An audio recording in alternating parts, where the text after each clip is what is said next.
You're listening to Cards to the Moon, a podcast about trading cards from both a collector and investor perspective.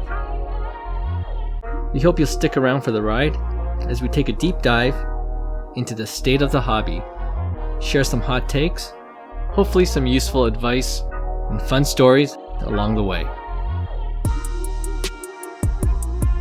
Hey guys, welcome back to our podcast, Cards to the Moon, for our Friday episode. This is also episode 99. My name is Clark from 5 Card Guys on Instagram and 5cardguys.com. And with me, as usual, is Hyung of Integrity Sports Cards and John, who is Trade You at Recess. Off the top today, I just wanted to get your thoughts on the newly released 2022 Topps Chrome Sapphire edition baseball set. We've liked Sapphire baseball cards in the past, but one big change to this year's set, I don't know if you guys realize, is that it doesn't seem to come with an autograph hit like it did in previous years. It only comes with 2 color Sapphire parallels instead. So right. I've heard both sides. People think autograph cards are overrated. If it's not a big hit, if it's an autograph of a not a big name guy, they're usually not worth that much. So some people don't mind it being replaced with 2 color parallels in the Sapphire set. But yeah, thoughts on this change and your thoughts on the Topps Chrome Sapphire set in general. I personally like Topps Chrome Sapphire. I didn't get a chance to kind of look through it, but that's kind of odd that they didn't include autos. So I mean, I know autos are a big chase and they're a lot more short printed, but I think the rookie class, is pretty good this year. So I think it'd be great whether what images are kind of, I guess Julio Rodriguez is going to have a new image again. Right. And then it'll add to the kind of mix, but in general, I like the Topps Chrome Sapphire product. I just checked the website and it says it's sold out.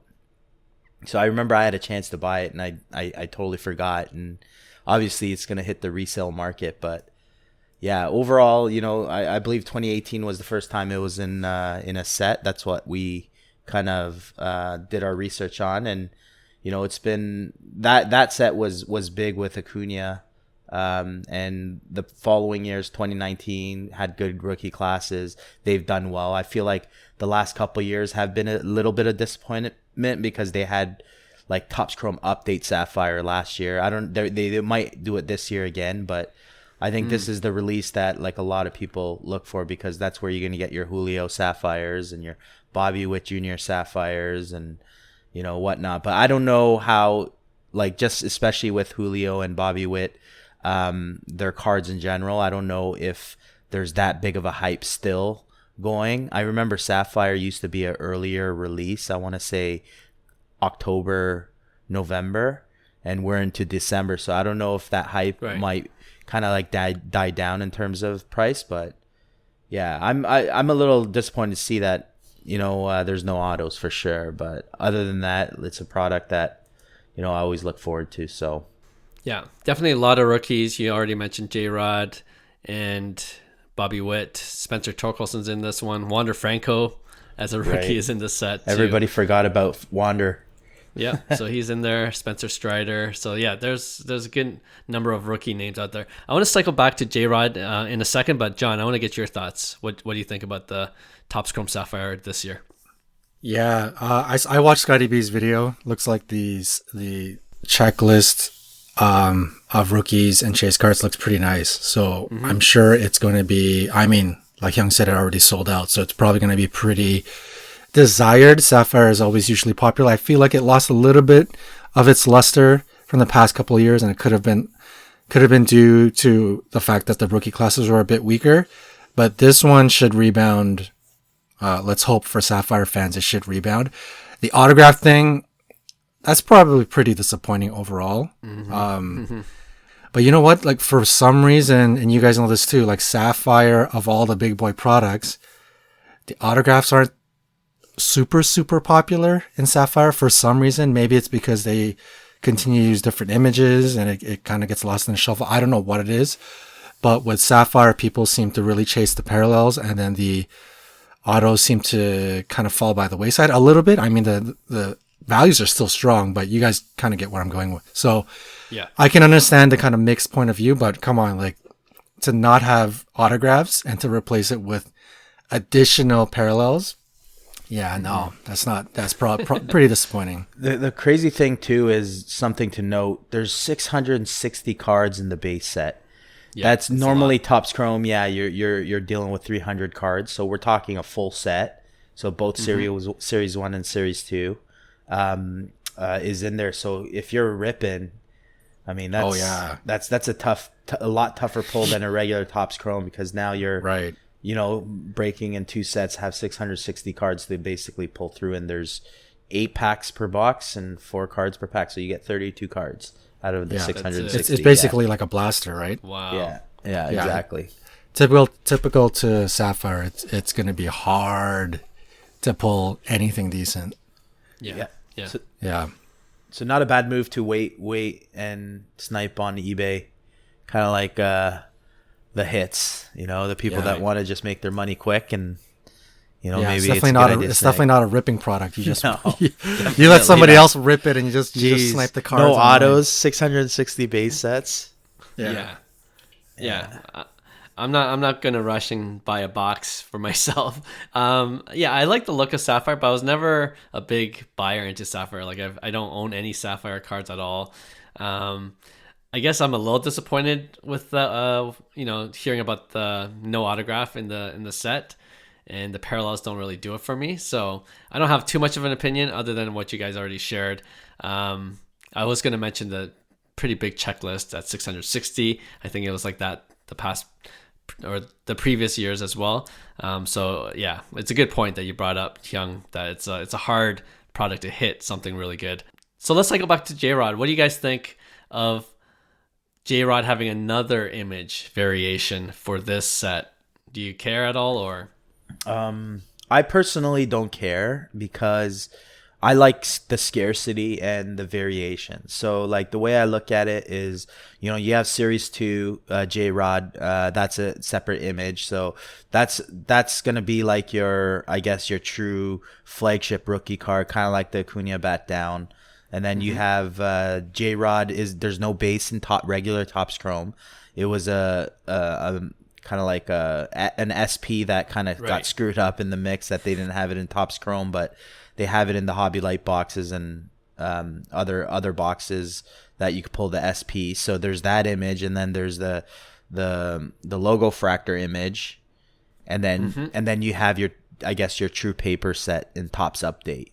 Right, so you have a bunch of images there, which they're gonna have their own, I think, desire, because people still collect paper parallel, right? Paper parallel. So Topps Update image is gonna be the one for that, and then you got the short printed in Topps Chrome, right? So all of the rookie cards, really, other than his Topps Update base, is gonna be kind of like a lower print run.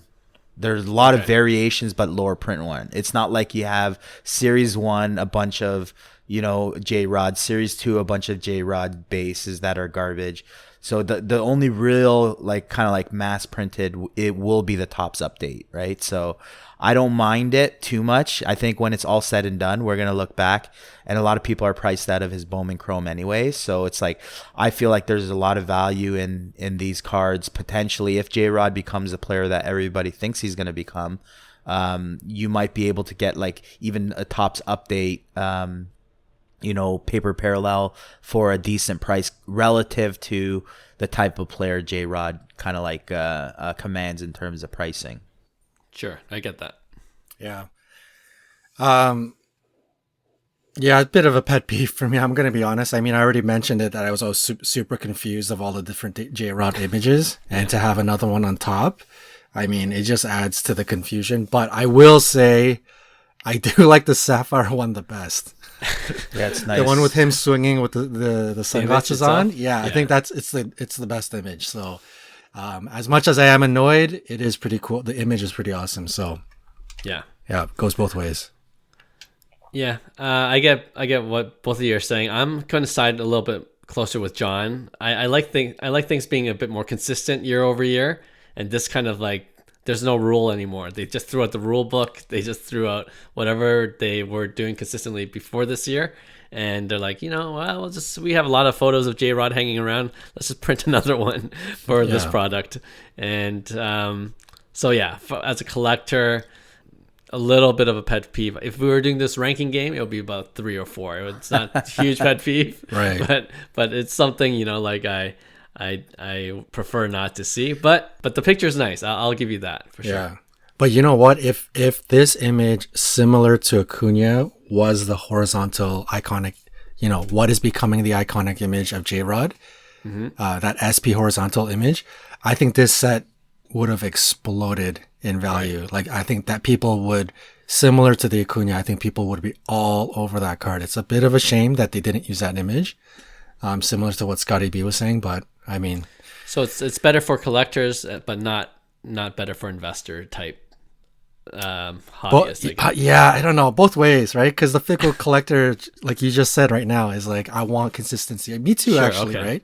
I think on a collector personal level, I would have liked to see the horizontal image as a Sapphire product. That would have been amazing. But, plan B, they gave us a pretty good alternate image. So I don't know.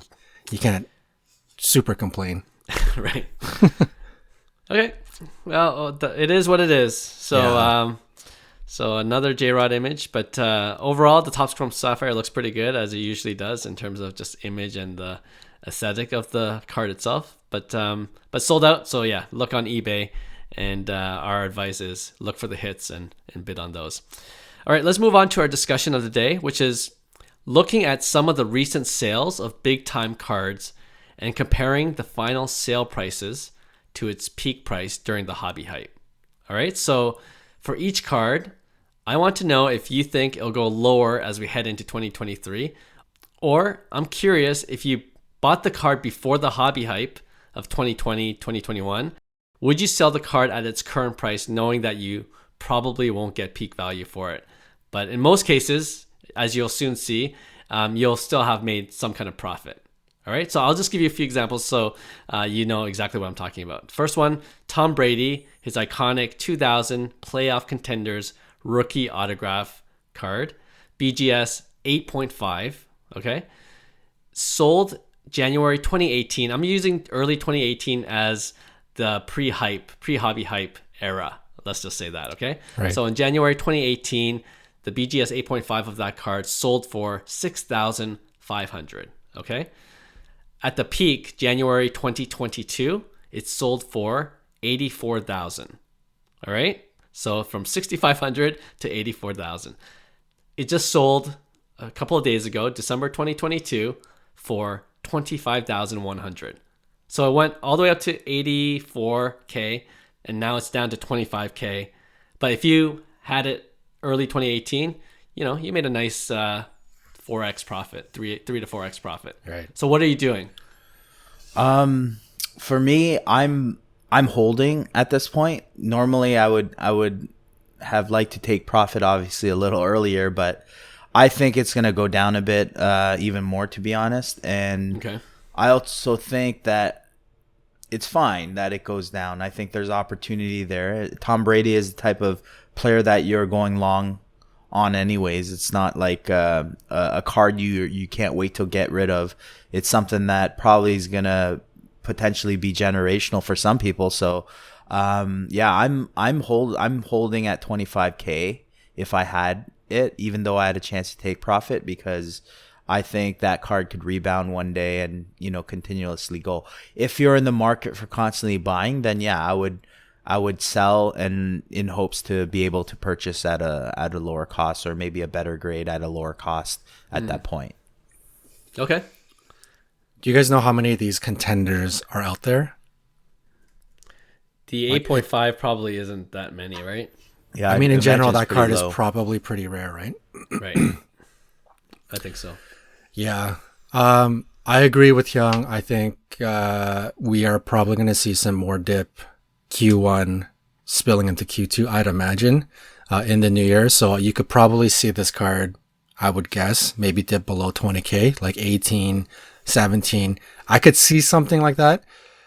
And I could see the argument that if you had it now and you had it when it was 6K and you're 4xing your money on it, sell it and get back into it when it's 18K or 17K or 16K.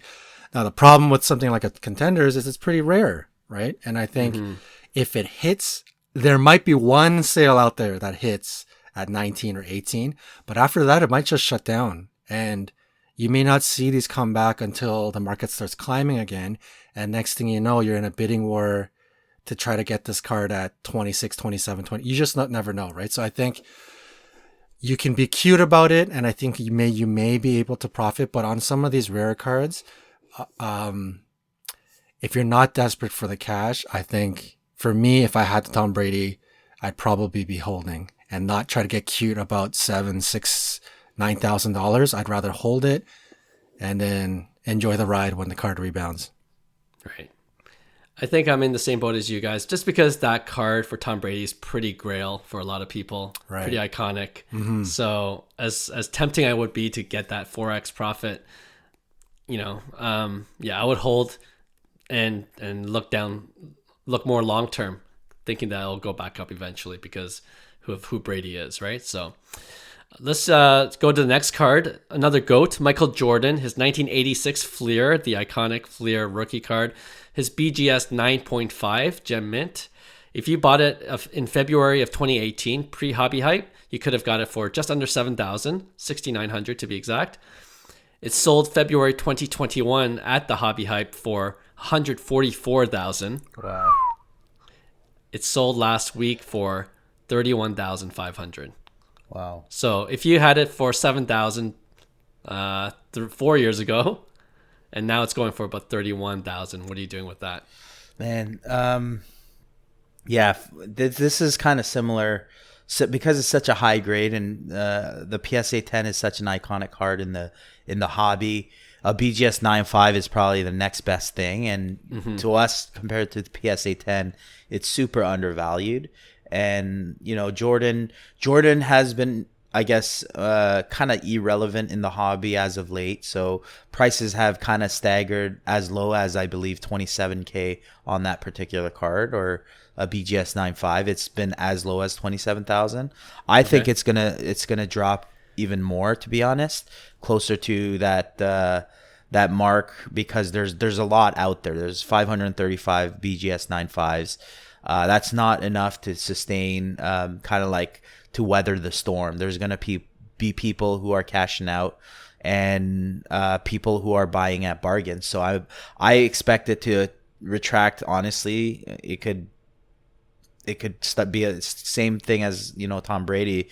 This card could go down in value, and but at the same time, it's always hard to purchase a BGS 9.5 Michael Jordan in 86 Flair. Like, it's not easy to just be able to purchase that, and you're ready to do it at any given day or when it comes to sale. So at the same time, like, I think it's a great buy regardless, because it's the same thing where I think it could be eventually it will go up, right? So it's just a matter of when and how your tolerance is. If you could wait and be patient, hoping that one opens up at a cheaper price, right? So, but there might be other people in play at that point, because BGS 9.5s are pretty clean copies. That Jordan that sold looks pretty just like a PSA 10.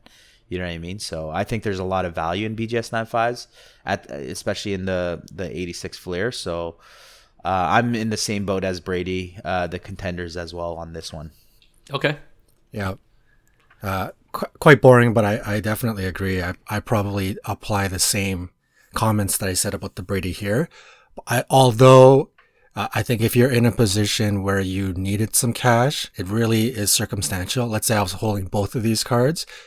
I certainly would consider this one first if I needed to liquidate and get some cash. I think this is the one of the two you can be a bit more cute with, and you probably have a pretty solid chance of getting back into it at a cheaper price in 5 or 6 months. So a little bit of a gamble, but if you needed to do it, I think this is the one you can be a bit more cute with. Yeah, I agree. I won't belabor this point, and it just falls into the same category as a Brady's playoff contenders. They're both iconic, and it's a long-term hold for me anyway. So, all right, 2 more, and this is a little bit different. Michael Jordan's 1985 Nike promo card. Do you know what I'm talking about? Yes, Where I do. The Air Jordan. The big long one. Yeah. I have It's a not as BGS 9. iconic. Oh, you do? Okay. Yeah, I do have a Wow. BGS 9 of that. Yeah. It's a pretty sweet looking card. It's not as iconic, of course, as his Fleer rookie or even the Star rookie, of course. But in February 2018, it sold for $755. Okay. Sold February 2021 at its peak for $54,000. Wow. It sold last week for $10,500. Man, this one is interesting because the profit is so great, right? Huge. Are we talking about PSA 10? PSA 10. Sorry, yes. So PSA 10. So I do like, honestly, that card is beautiful on a PSA 10. It is an oversized card, so it's something you got to get used to with the PSA slabs as well as BGS slabs, Right. in terms of the look. So I'm actually gonna be, oh man, I would keep a PSA 10 at 10K for PC because I think it's a sick card. It's one of Jordan's first card, but I would be tempted to sell at some point if I'm in it for $700 and kind of move my money into like a 84 star or something like that. You know what I mean? Right. Where because the card isn't as, I guess, popular. I like it for PC just because it's just I mean, you see the image, it has the Nike flight logo. Like there's so many cool aspects of that card that I personally like, and I do have a copy, and I don't think I'd be selling it just because it would just be to basically cash out. And I believe that long term that there's some legs in the Nike promo for sure. Okay. So You're holding. Wow. Okay. No, I'm you know what? I'd probably be selling. You would be? Yeah, Okay. yeah. I just be hesitant because it is a low pop. It's like pop 170 for the PSA 10, so it's gonna just be harder to get if I do want to purchase it, right? So Right. but they're Get it out back. there, yeah. Okay. I don't know where I'd really stand with this one. This one's tricky. Personally, I love it. I would absolutely love owning a PSA 10. I don't like oversized though, and I'm sure that has some factor into some of these fickle collectors as well. Yeah. And I think in a vacuum, like this card went to the moon probably based on hype a lot more than the previous two. So I'm a little bit scared where this card could kind of really end up when all is settled, when it does settle. So for me, I think this card, as much as I would hate to let it go as a PC and as a collector, I would probably use this one for the money and sell it because Sure. a part of me thinks it could go down to like 5, 6, 7,000. Yeah. And who knows? We don't know where we really stand with this one. It's not necessarily super iconic. So, Yeah. and people may disagree with me on that, but yeah, I think I'm going to sell this one. Yeah. You actually took the words right out of my mouth. I think it has potential to go like even 50% of what it just sold for, just because I do believe the hype really propped this card up. That doesn't take away from the appeal of the card, but I think there's still downward pressure on this card. So I'm gonna, if I could take it for 10K, I'm taking the profit and looking to reinvest into something else. Okay, one last one. I didn't put in the show notes, but I put this on my Instagram Reels on 5 Card Guys. Tons of comments, and one person wrote that I only showed the peak price at $43,000, and the card I'm talking about is the Giannis Green Prism color match of his rookie card, 2013 Prism. And some people were saying the $43,000 wasn't a real sale. I have no idea of whether that's true or not, but let's just say for this example, it wasn't a real sale. So in 2018, March of 2018, I was just looking it up. You could have bought it for about $850. PSA 10 of the Giannis Green Prism, his rookie. Not numbered, right?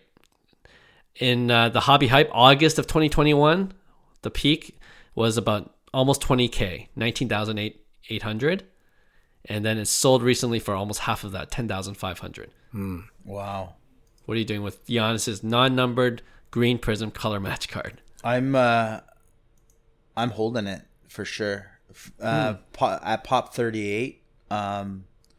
I don't know if that card's gonna go. It could go cheaper. There could be 37 people holding it, right? So, Yeah. I think it has protection in terms of what Giannis, the type of player he is, and what he's accomplished to date. And I think there's a lot more that he's gonna add to the brass. And it's hard to get into a Giannis card. And before, like we all said he was overpriced. You know, the market was inflated, and well, here's the chance now, right? Like a lower pop Giannis, even though it's not numbered. If you look at the pop counts between PSA and BGS, you're talking, I'd say 80, 90. We're talking 140 copies that exist in the registry in terms of BGS and PSA. So for me, it's a lower pop card. I don't mind holding this one. I think Giannis has a lot more left in terms of his career, and it's one of those things where you could enjoy, if you enjoy him as a player, obviously, and his success. So I'm gonna ride this one and hold that even at 10.5K. Okay. Yep.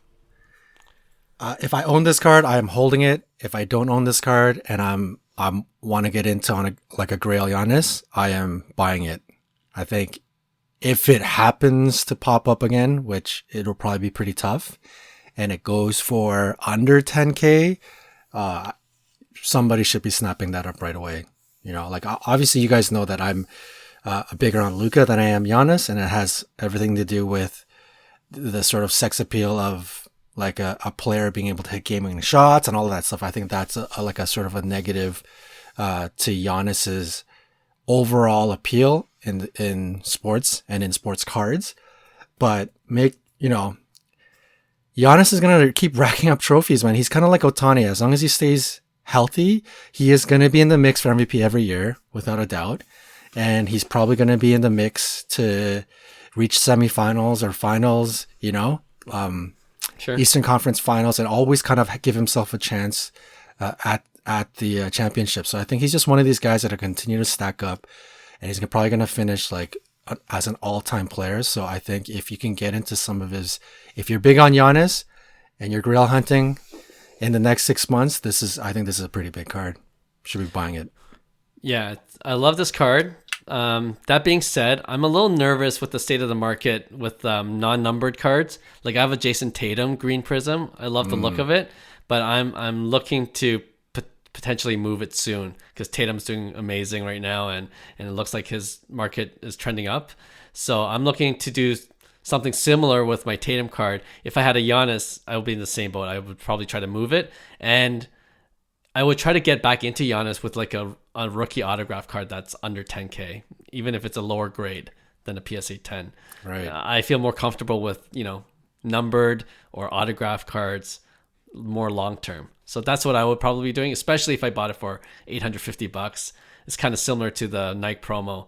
I'm so tempted to just take my profits at that point and reinvest it in a higher end card for that player. All right. That was a fun exercise. We'll try to do this again. I love looking at card ladder data and just seeing, especially when the PWCC auctions end. It's crazy right now, like what they're going for these days compared to what they did a year or 2 years ago. So it's always fun to look at that.